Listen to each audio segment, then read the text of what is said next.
Today I want to talk to you guys about ads. I've been getting a lot of questions, a lot of conversation with people about ads. And I think what's happening is because of our market, whether you're in real estate or whatever industry you're in, we're in a economic environment where you have to work harder to get the same results that you did previously. I think it's across almost every industry. You're gonna have to spend more money, have more conversations to get the same results. And so I think a lot of people are feeling the strain of that and they're looking for answers. And for a lot of people, that answer they've landed on ads. So I want to talk to you about how to run your ads in a way that's effective so that you don't end up just wasting a whole bunch of money, because it's very easy to burn money when you're running Facebook and Instagram ads. And for context, for my experience earlier this year, I did an ad spend of about $750 on Instagram and Facebook using a short form reel. My ROAS on that, or my return on investment, was $10,000.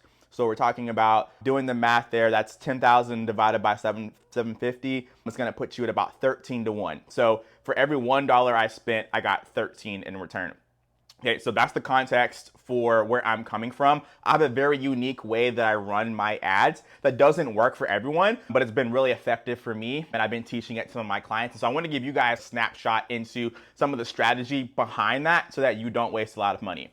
Number one, do not run ads if you don't already get organic traffic. If your organic content is not already generating some form of demand for your business, for your services, don't run ads. Because if you're not getting it from an organic source, that means either your service isn't good, meaning you don't do a good job at serving people. Number two, your messaging, your content isn't getting attention of the right people, okay?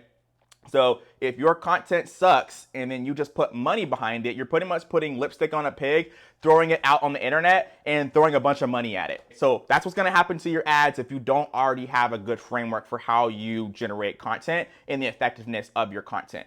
Putting ad spend money is a way to get in front of more eyeballs and a way to add more fire to add some gasoline to the fire that's already burning. So that's the context number one I want you to think about. So if you're like, yo, my content sucks, I'm not getting in front of people, could be a couple of reasons for that, right? That aren't necessarily attributed to the fact that you need to spend money. Maybe it's literally your marketing sucks and you got to get better at your content and figuring out who your audience is, how you can switch your messaging to get more attention from them. So that's one thing to talk about. That's multi-layered, but as a rule of thumb, I just want you to know that, hey, if you don't feel like even your organic content is generating even just a little bit of demand, then let's talk there first. Number two is, looking at my notes here, problem awareness in your ad copy is very powerful. So a lot of people in the real estate industry want to run ads that kind of highlight themselves. They want to highlight a brand video that they had done, right? And they want to, hey, let me put some money behind this cool branding video where I'm walking through the house, I look great, we have these cool shots. They want to put money behind that.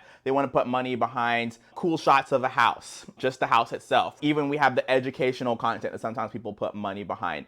The power in your ad is being able to talk to the right people and identify the problem that they have, because that's going to help, that's going to get them to take action.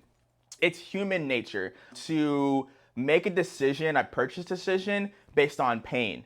We're either avoiding the pain or currently in pain.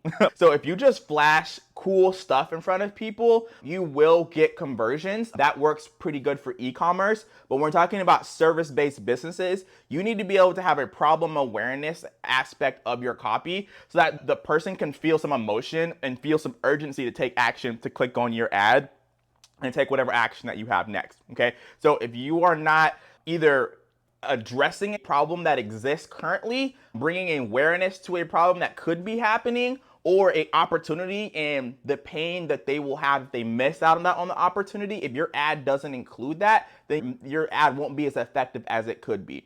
So when we talk about real estate, if you're doing a coaching offer, it's leaning into the pain point behind people struggling in their business, right? If you're doing a traditional ad, you're trying to get clients for residential, you're thinking about what are the unique opportunities and problems that are happening in the market that I can solve, that I have a solution for. And that's saying, hey, listen, there's an inventory shortage right now, but I have a network of 200 agents and I know some of the top properties that are off market right now to help you. That's something that your ad copy is, because that's a problem. There's low inventory. Your solution is off market properties and you have access to those because of your vast network, right? That's a little different than, hey, listen, I have all these off-market properties that you can buy. Here's one of them, right? You got to frame why this is important for them and explain the problem if they're not already aware of the problem. Okay, number 3, you want to test your ads. So there's a couple different routes when it comes to spending money, the actual spending money strategy. So if you have a very limited budget, this is scary for you, right? Because if you're limited budget and you're gonna go spend it, and if it's gone and you get no results, your money's gone. So you're very keyed on to how do I get results from this? So the way that you mitigate your risk is by testing. Number 1, when it comes to testing, the first thing we already talked about that was your organic content. So just make sure does this asset, this video, this graphic, does it even perform well organically? Because if it doesn't perform well organically, the chances that it performs well on an ad are pretty slim. So that's number 1.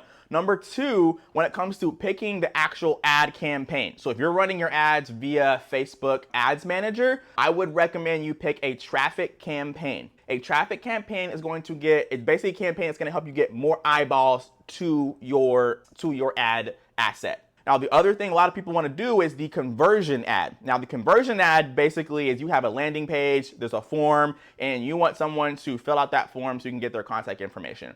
Now, the difference between the traffic and the conversion is that it's how Facebook charges you. So Facebook is going to charge you on the traffic by basically the reach that you get, okay? On the conversion, it's based on the click. Okay, so when they click on your landing page, on your form, that's where the charge happens.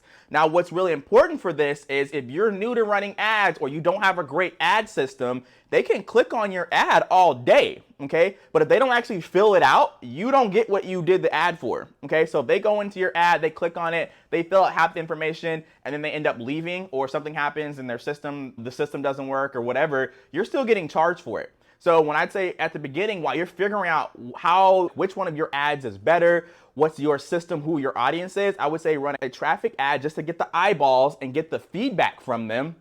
Include a call to action that you want them to do, and you include that in your copy. So that's if you're making a video, you're including, hey, here's what I want you to do, and you say it in the video, or you put it in the text. So that way, if you've done your job and you've communicated a problem to them and you've communicated a solution, and this is actually a good potential opportunity for them, then they will see that, and when you tell them to take action, they're going to take action.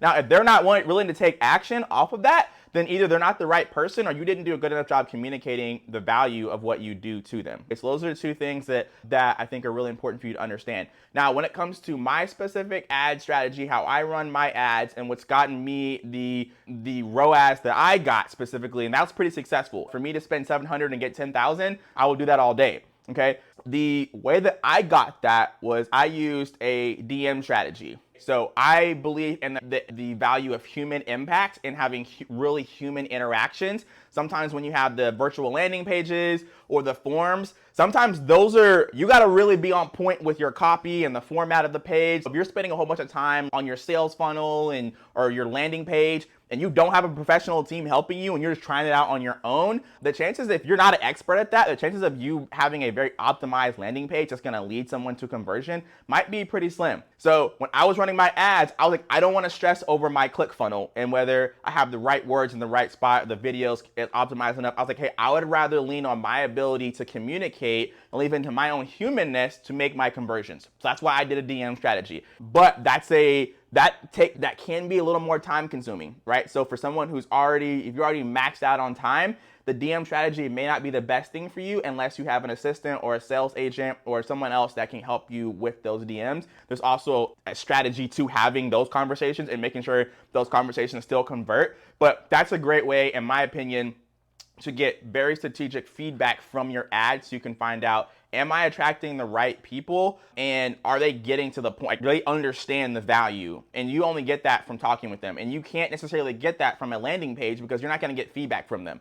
At best, you get their contact information. At worst, you get nothing. So you don't know who it is that clicked. Depending on what software you're using, you may see how long they were on there. You may even be able to see what page they were on when they left, but you really don't really know. Okay, so with the DM strategy, you will get a percentage of people who don't respond to you, but the better you get at that, and the better you get at having the right people come to you, the better they will be more receptive to you reaching out and having conversation with them. One other thing, I want to give you guys a bonus, really focusing on your messaging. So making sure that you really understand the problem that you're solving and you're very clear on who it is that you want to talk to. Because when you communicate that messaging, even the things you say, the things you put on the screen, the algorithm is going to read that information and match it to the right people. So the Facebook and Instagram algorithms are really good at what they do. The problem that most people have with their ads is they're not feeding it the right information, or they're not giving it enough time to collect data. So a lot of people,